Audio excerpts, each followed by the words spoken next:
अस्सलाम वालेकुम, मैं हूं अरशद खान आस्तिक। नाजरीन, हामिद मीर साहब बल्कि पूरे जंग जियो और दी न्यूज़ के मीडिया का अरसा से ये वतीरा रहा है कि मुल्की इदारों के ख़िलाफ़ बोलने और एक तरह से CIA और मोसाद वगैरह के मफाद की तहफ़्फ़ुज़ को ही सहाफ़त समझते हैं। और इसकी वजह यह है कि ये इदारा अपने फीडर्स के हवाले से बहुत नमक हलाल है। राइटर हिजाब रंधावा लिखती है कि जंग ग्रुप ने मीडिया कमीशन में बैरूनी आमदन के हवाले से वजारत इत्तलाआत को जो दस्तावेज़ात जमा करवाई है, उनके मुताबिक गुज़िश्ता 10 साल से ये ग्रुप अमरीकी दफ्तर ख़ारजा और वॉइस ऑफ अमेरिका से 60 से 90 लाख डॉलर सालाना वसूल करता रहा है। वो मज़ीद लिखती है कि फ्रेंड्स विदाउट बॉर्डर्स एक हिंदू तंजीम है जो अमन की आशा प्रोग्राम को स्पॉन्सर कर रही थी और अमन की आशा प्रोग्राम को जियो पाकिस्तान में प्रमोट कर रहा था। जियो को स्पॉन्सर करने का जिक्र इस तंजीम ने अपनी वेबसाइट पर भी किया है। हामिद मीर को फंडिंग जियो के थ्रू मिलती थी।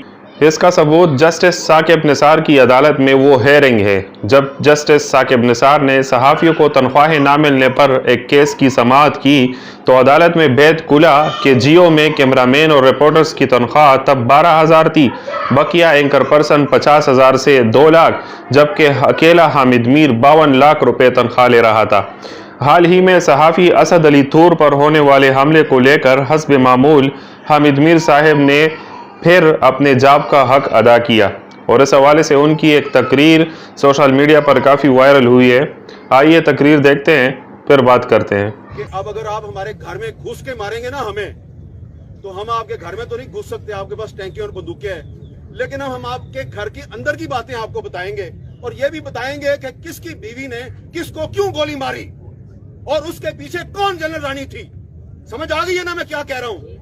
अब अगर आइंदा किसी सहाबी के घर में घुस के तुमने उस पर तशद्दुद किया, हम बताएंगे कि तुम्हें तुम्हारी बीवी ने गोली क्यों मारी।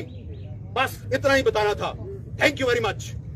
जी तो नाजरीन, ऐसा नहीं है कि मुल्की इदारे एहतसाब से बालातर है, मगर मैं इस फ़लसफ़े का शदीद मुखालिफ हूँ कि एक दो बुरे अफराद की वजह से कोई उठकर पूरे इदारे को बुरा भला कहना शुरू कर दे। ये किसी तौर माकूल हरकत नहीं है। फिर जब बात होती है दिफाई इदारों या पुलिस और रेंजर्स की तरस के इदारों की, तो फिर तो बंदे को और भी एहतियात से काम लेना चाहिए, क्योंकि अगर आप किसी एक बुरे पुलिस एहलकार के गुस्से में पूरे पुलिस डिपार्टमेंट के ख़िलाफ़ तहरीक चलाना शुरू कर देते हैं तो आप में और गुंडों, डकैतों, चोरों, कातिलों वगैरह में फ़र्क ख़त्म हो जाता है।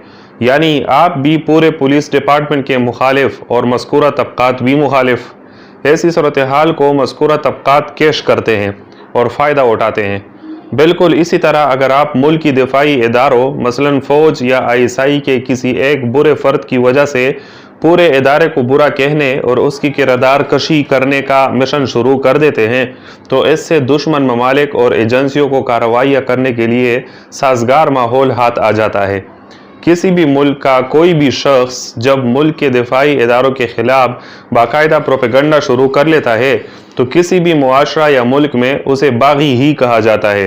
कोई भी मुल्क या मुआशरा बागियों और गैरों के एजेंटों को फूलों के हार नहीं पहनाते, चाहे अमेरिका हो, यूरोप हो, रूस हो, वस्ती एशियाई ममालिक हो, ईरान हो, अरब ममालिक हो वगैरह वगैरह। सब के यहाँ बागी को सज़ा ही दी जाती है और सज़ा भी अक्सर सज़ाए मौत। अमेरिकी इंटेलिजेंस इदारों ने बाकायदा अपने एक सदर को गोली मारकर कत्ल किया था जो मुल्क अमेरिका के बैनुल-अक़वामी दुनिया के हवाले से पॉलिसियों के ख़िलाफ़ जा रहा था। तो फिर सहाफ़ी की क्या हैसियत रह जाती है।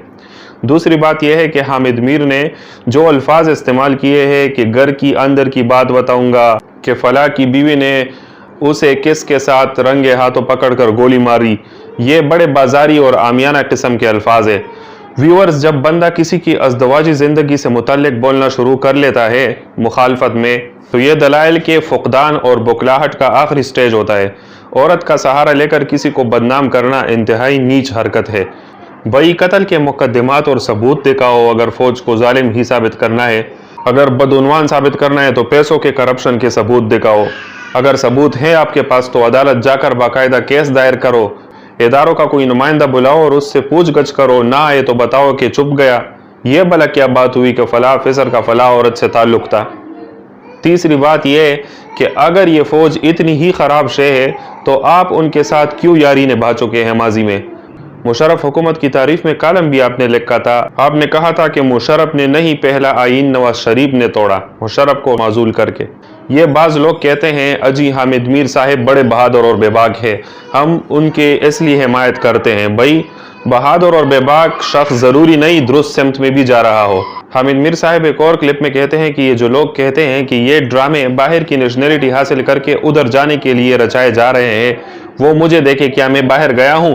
2-3 और सहाफ़ियों का भी जिक्र कर लेते हैं। तो मेरे पे हमला हुआ, मैं पाकिस्तान में ही हूँ।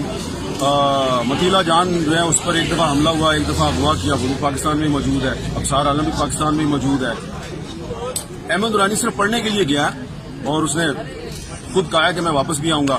तो अर्ज है कि बेशक ये 2-3 सहाफ़ी बाहर नहीं गए होंगे, मगर अक्सरियत तो गए हैं ना इन्हीं तरीक़ों से। मसलन त्वाहा सिद्दीकी फ्रांस में है, गुल बुखारी बरतानिया में है, मुबश्शिर ज़ैदी अमेरिका में है, सलमान हैदर भी अमेरिका में है, तकी साहिब भी अमेरिका में है, गोराया हालैंड में है, रेहाम बरतानिया में है, आतिफ तौकीर जर्मनी में है, सरल अलमेडा अमेरिका में है, हुसैन हक्कानी अमेरिका में है, मिसेस असफ़हानी अमेरिका में है, अनीस फारूकी कनाडा में है, वगैरह वगैरह। फिर आगे कहते हैं मैं तो नहीं गया हूँ, अलबत्ता आप अपने उस जर्नेल मुशर्रफ को देखें, वो बाहर गए हैं। लेकिन ये जो लोग इल्ज़ाम लगा रहे हैं, इनका जो चीफ था वो है जनरल सैयद परवेज मुशर्रफ। किधर है वो? आगे है ना भाई मुशर्रफ इस तरीके से नहीं गए हैं कि बाहर की नेशनलिटी लेने के लिए मुल्क की दिफाई इदारों को बुरा भला कहना शुरू कर दे, मुल्क के राज आउट करे, या मुबश्शिर ज़ैदी वगैरह की तरह इस्लाम का मजाक उड़ाना शुरू कर दे। लिहाजा उस केस का कोई मुवाजना ही नहीं बनता आपके केस से। अगली वीडियो तक के लिए अल्लाह हाफ़िज़।